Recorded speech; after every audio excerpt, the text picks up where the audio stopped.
The twin suns burned high above the desert city of Grathuan. It was a market day, and the streets were packed with alien traders, fighters, and travelers from every system. There were loud voices, flashing colors, smells of strange food, and machines buzzing as they flew overhead. But no one looked at the old man walking slowly through the sand. He carried 2 metal buckets filled with clean water. Each step looked painful, each breath slow and deep. His robe was dirty and torn. His back bent low, and his beard was long and white like desert salt. His skin was wrinkled and sunburnt, and his sandals were almost falling apart. He made no sound, just walked with calm steps. Spilling a little water every time the wind blew hard, children pointed at him and laughed. "Look, the bucket man is back," one alien child giggled. "Why doesn't he just give up?" said another. But the old man did not respond. He placed the buckets near the edge of the market and sat on a rock. Waiting for the first customer, a large alien merchant walked by, saw the water, and kicked sand into the old man's face. "Your water tastes like it came from your bath," he growled, laughing loudly. The old man wiped his face quietly and said, "Clean water is still clean." Even if hands are dirty, the merchant spat near the buckets and walked off. No one defended the old man, no one cared. Behind him, the city guard stood tall in silver armor. They didn't even look at the scene. The old man sighed and looked up at the sky. He said nothing, just sat still. He wasn't there to fight. He was just a water vendor, or so everyone thought, but someone else was watching. High above the market, on top of a broken tower, a cloaked figure stared through a scope. He adjusted the lens and zoomed in on the old man's face. The figure's voice spoke through a small device. "Target confirmed. Facial scan matches. Codename Ghostblade." Another voice answered through static. "You're certain? He looks broken." The spy didn't blink. "He's hiding, but the scars are all there. Age lines match. Even the limp is real." The voice replied, "Begin silent observation. Do not engage until we say we don't want to alert him. Back in." The market, the old man poured water into a young mother's bottle. Her child looked up at him, eyes full of fear and curiosity. The old man smiled gently and gave the boy a small sweet made of dry fruit. The child smiled back. It was a rare moment of kindness in a place full of noise and cruelty. Then came trouble. A group of alien mercenaries marched into the street. They were loud, full of energy, and ready to show off their strength. One of them wore bone armor and had a long blade on his back. Another carried a blaster too big for his own arms. They laughed, pushed vendors aside, and kicked over crates. "Make way for real warriors," they shouted. When they saw the old man, they stopped. "Who let a fossil into this market?" One of them said, "Careful, he might trip and break his bones." Another joked. They walked over and knocked over one of his water buckets, spilling it all over the sand. The crowd laughed.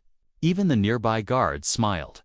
The old man looked down at the wet sand, then slowly stood up. He said nothing. He bent over, picked up the empty bucket, and filled it again from the other one. His hands shook slightly, but his eyes, they were calm and deep, like a silent lake before a storm. One of the mercenaries leaned in close and said, "You know what your real job should be?" Dying quietly, still, the old man didn't answer. He turned around, took both buckets, and walked away. The mercenaries threw a rock at his back, but it missed. He didn't look back. He just kept walking. No one noticed the slight movement in his right hand as he balanced the weight. No one saw how he gently shifted his feet to avoid pressure on an old injury, and no one saw the tiny hidden blade tucked deep inside his robe. Because no one knew his past, they only saw the present, a weak, broken old water vendor. But in the shadows, the past was waking up, and soon the market would learn that some warriors don't need armor to be dangerous. They just need a reason. Long before he became the quiet water vendor, the old man was someone else. He was a warrior. The kind of man who changed the direction of battles without saying a word. They called him Ghostblade because he moved like a shadow and killed faster than anyone could see. He was not the strongest in his squad, not the loudest, not the biggest, but when his team had to enter the most dangerous zones, they always sent him first. He never asked for medals. He never smiled for cameras. He finished his missions and disappeared before anyone could thank him. He worked with a secret human squad known only by Kodun at Kony. Their records were erased after the war, their names forgotten, but to a few people in high places. Ghostblade was still a name that brought fear and respect after the final war ended. The galaxy celebrated. Aliens and humans shook hands. New trade lines opened, but Echo 9 was disbanded. Some of its members vanished, some retired, and some died in silence. And Ghostblade, he simply disappeared. No one knew why he left. Some said he was wounded. Others believed he was tired of killing. But there were rumors. A secret mission that went wrong. A betrayal, a child taken, a city burned. No one knew the truth except him. Now he lived in a quiet tent outside a dusty city, selling water for small coins, letting aliens spit near his feet, letting the world think he was weak. But deep inside, he remembered every kill, every friend lost, every scream from that final night, and most of all, he remembered the face of the baby girl he failed to protect. She was the daughter of his commander, only 1 year old, with golden eyes and a little giggle. Ghostblade had promised her father he would protect her if anything went wrong. But during the last mission, their convoy was attacked. The city fell in flames, and the child was taken. Ghostblade searched for days, then weeks, but found nothing except ashes and silence. After that, he vanished, but the past had found him again. Now, a secret agent had spotted him in the market. The agent sent a signal to someone important. A reply came quickly. Approach him carefully. Do not scare him. He may still be dangerous. That evening, as the old man sat near a small fire, someone approached his tent, a tall figure in a black coat.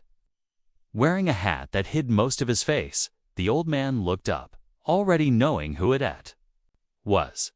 You shouldn't be here, he said quietly. The agent stepped forward, removing his hat.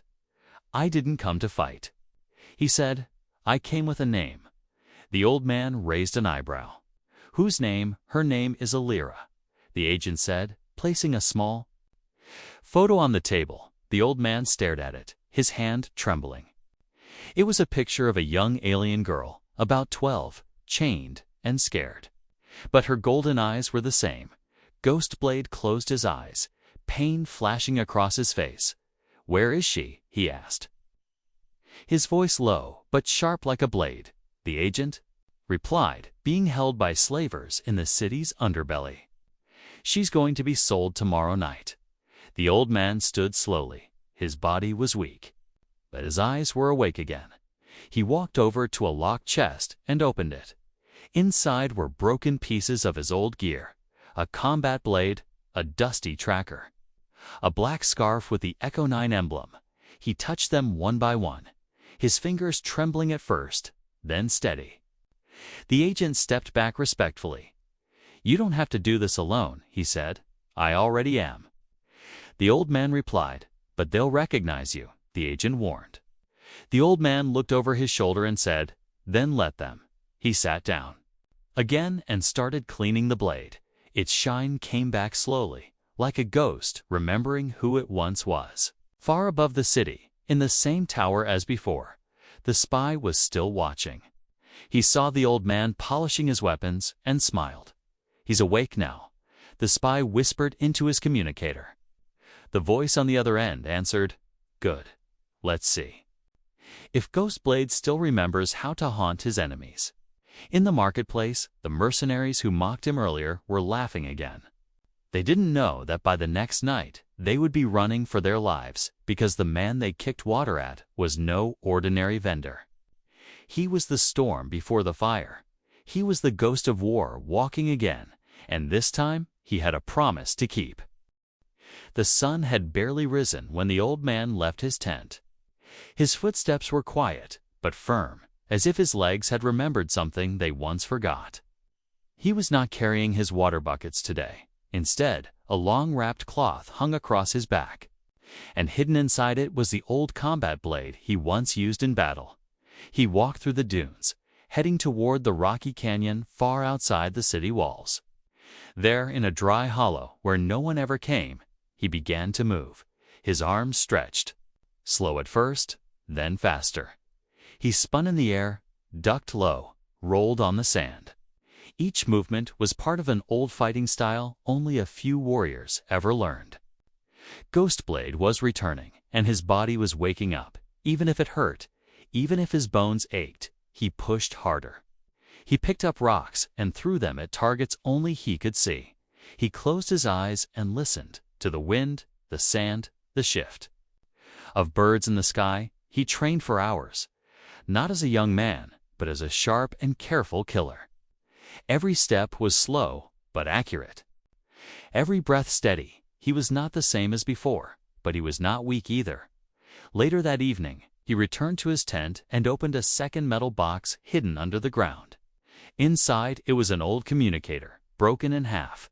He spent the next hour fixing it, rewiring small parts, using a mix of wires, dust filters, and energy chips he had hidden in old water tools. When he turned it on, it buzzed softly, then connected to a secret channel. He sent one message only.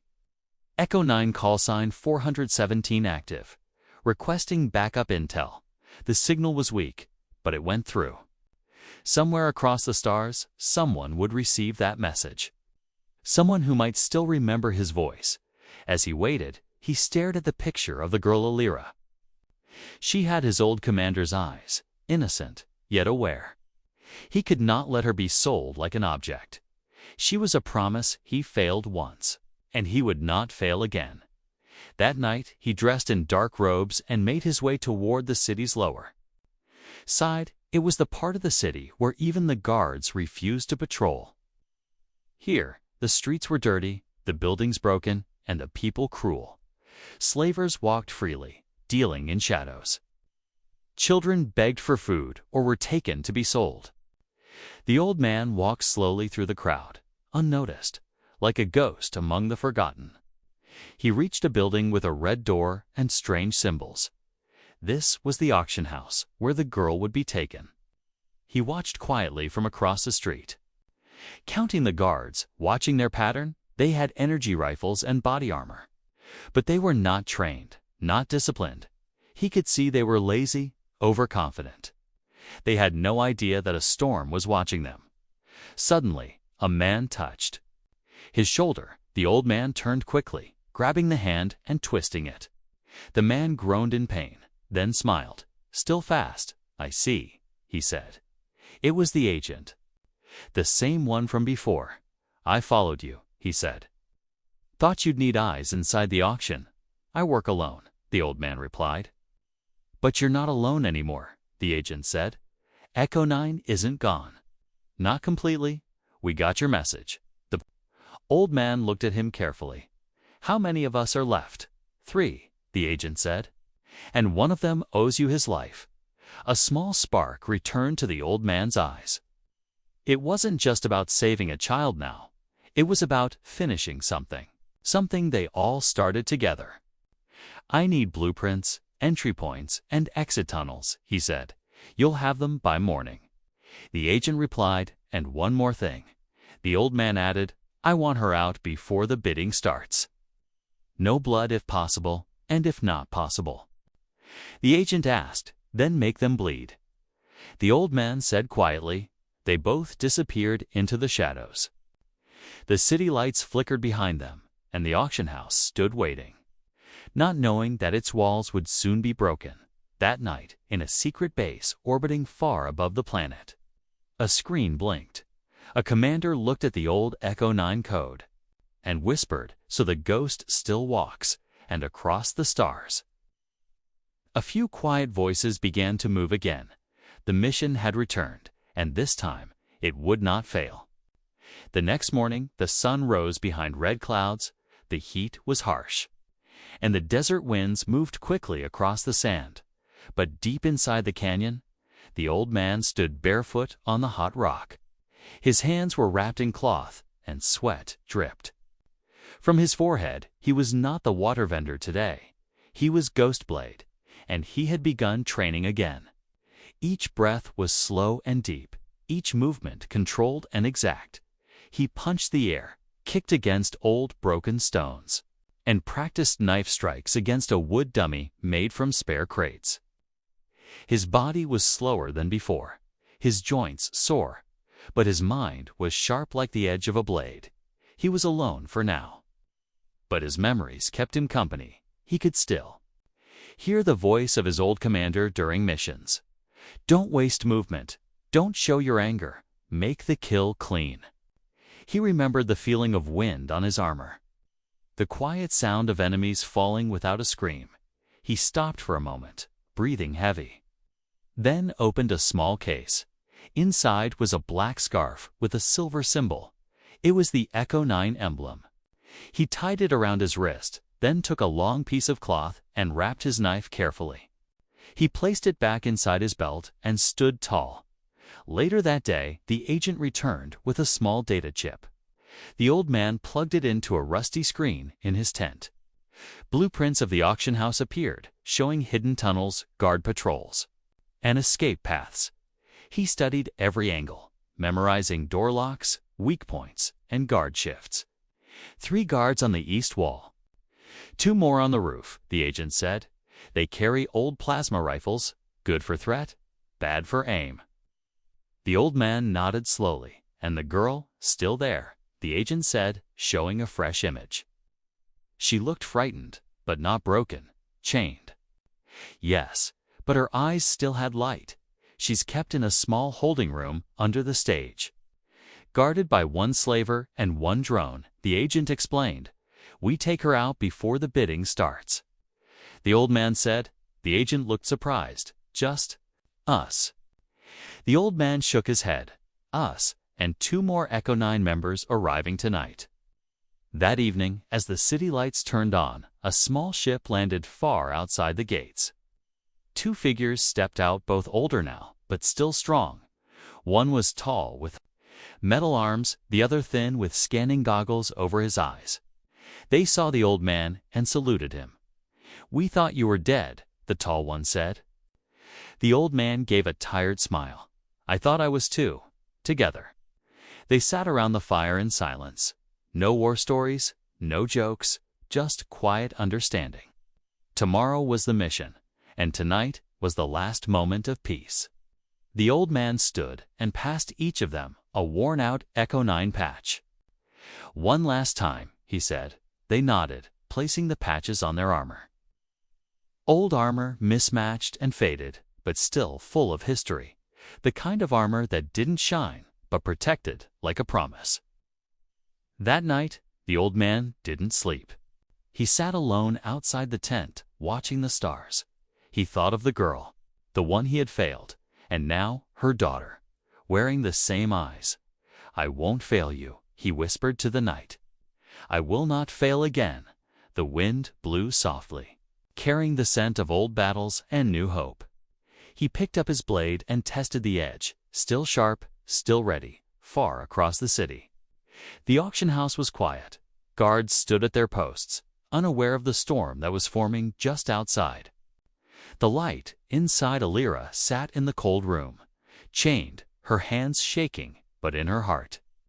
Something told her someone was coming, someone who knew how to fight the darkness. And tomorrow, the world would remember a name it had forgotten. A name whispered in fear and respect, Ghostblade. The next day, the city felt different. The streets were loud, the market busy. But something in the air had changed. The wind was sharper, and even the animals moved cautiously. In the heart of the market, the old man returned. Once again, He wore his simple robes, his sandals dusty, and his hands carrying 2 heavy buckets of water. But this time, his eyes were not tired. They were focused. He walked slowly past the stalls, past the guards, past the merchants. Aliens still laughed when they saw him. "There goes the broken water seller." One sneered, "Old fool can't even carry water without spilling half." Another mocked. The same group of mercenaries from before spotted him and burst out laughing. "Still alive, Bucket Man?" One of them shouted. The leader, a tall brute with scarred skin, stepped forward and kicked one of the buckets. Water splashed across the ground, and the crowd roared with laughter. But the old man did not bend down to pick up the bucket. He stood still, straight as a spear. The mercenary looked annoyed. "Did your ears stop working, old man?" I said before he could finish. The old man moved. It was fast, faster than any I could follow in one smooth motion. He grabbed the remaining bucket and spun. The heavy metal slammed into the mercenary's face, knocking him flat to the ground. The crowd gasped, silence falling over the market. The other mercenaries rushed forward, but the old man moved like flowing water. He ducked under the first swing, twisted the attacker's arm, and sent him flying into a fruit stand. A third tried to shoot, but the old man threw the bucket like a weapon, hitting the blaster and knocking it out of his hands. Then he stepped forward and pressed his fingers to the attacker's throat, just hard enough to stop him from breathing, but soft enough not to kill. "Still think I'm weak?" the old man asked, his voice quiet but dangerous. No one answered. Even the guards didn't move. They had never seen anything like this. The old man dropped the bucket, which landed upright with only a small splash. He turned slowly and began walking away. The crowd watched in stunned silence. A young alien girl in the crowd whispered, "Who is he?" An old vendor beside her said, "Someone you don't want to make angry, far away." The spy on the rooftop adjusted his lens. He smiled and spoke into his device. "Target has engaged in open combat. 3 down, 1 injured." Still walking like nothing happened. The reply came fast. "Is he exposed?" "No," the spy answered. "He's sending a message." The old man returned to his tent. Where the others were waiting, the 2 XA-09 fighters were checking weapons. The agent was laying out maps and gear. "You showed your face." The tall one said. "I showed them truth," the old man replied, tying a small cloth around his wrist. "They'll be watching you now." The agent said, "They always were." The old man replied calmly. He picked up his blade, now sharpened and clean, and placed it into a hidden holster at his waist. The team checked the plan one last time. In 3 hours, the auction would begin. Guards would be placed across the building, with the girl held underground until the bidding started. The group would enter through an old drainage tunnel, long forgotten by the city. Once inside, they would split. 2 would create a distraction, while the old man and the agent rescued the girl. As the sun began to set, the team moved out. They stayed low, dressed like traders and workers. No one noticed the weapons hidden in their baskets, or the knives tucked into their boots. No one noticed the old man whispering something into a tiny communicator. And no one noticed the wind shift as the desert grew cold. The auction house lit up with red lights and strange music. Rich aliens and crime lords gathered inside, waiting for the slaves to be shown. Drinks flowed, laughter echoed, and guards stood at every corner. But none of them noticed the small vent near the back gate begin to rattle. And none of them saw the shadows slip inside. The mission had begun, and Ghostblade had already entered. The walls, he was not hiding now. He was coming inside the auction house. Music echoed across the golden walls. Colored lights flashed, and alien nobles laughed as they waved credits in the air. Slaves stood in chains behind a glass wall, silent, scared, and cold. Among them was Alira, her golden eyes full of fear, her hands shaking. She wore a simple cloth robe and held onto a small pendant hidden in her palm. She didn't cry, she just waited, hoping. Below the main hall, in a dark tunnel, the old man moved quietly behind.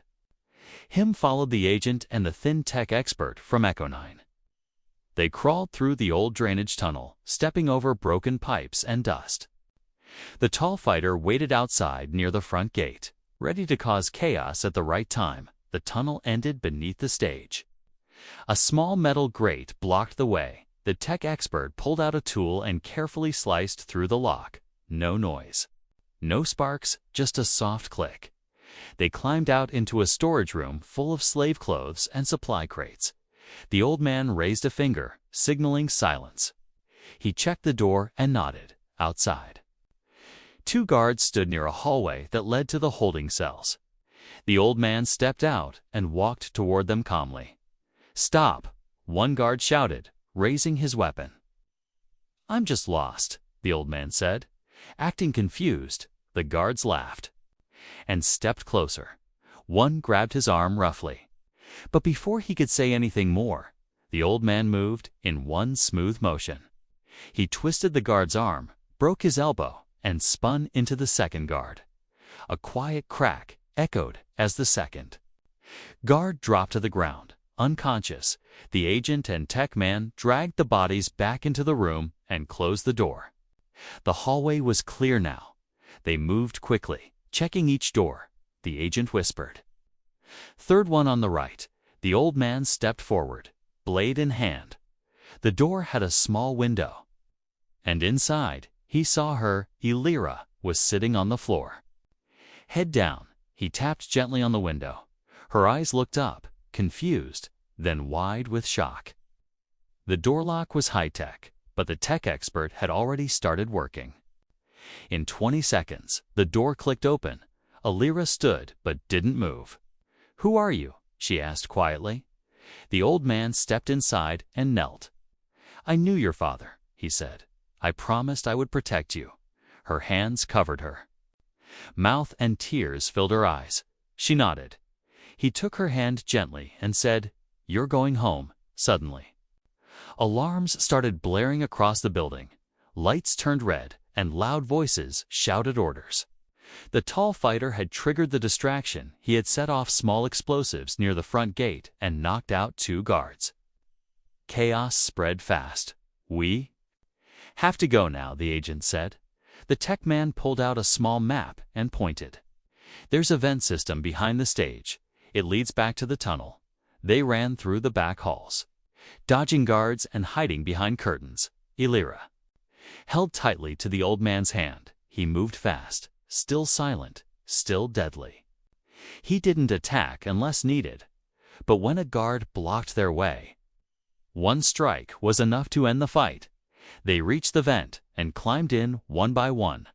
Elira went first, the agent second, the tech man third, and the old man last, behind.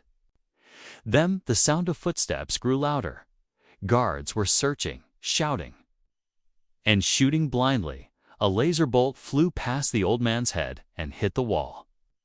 He turned quickly and threw a small smoke device into the hall. Then he slipped into the vent and closed the panel inside the dark tunnel. They crawled fast. They could hear the auction house going wild. 10 minutes later, they emerged behind the city wall. The tall fighter was already waiting with a transport drone.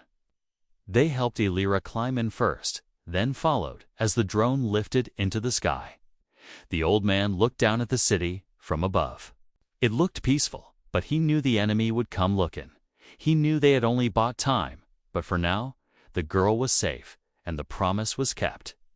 Elira sat beside him and asked, "What's your real name?" He looked at her and smiled gently. "Just call me the water vendor." She laughed softly, then leaned her head on his shoulder. In the stars above, a quiet signal blinked. Rescue complete, Ghost Blade confirmed alive. And somewhere across the galaxy, a commander read the message and whispered, "Welcome back."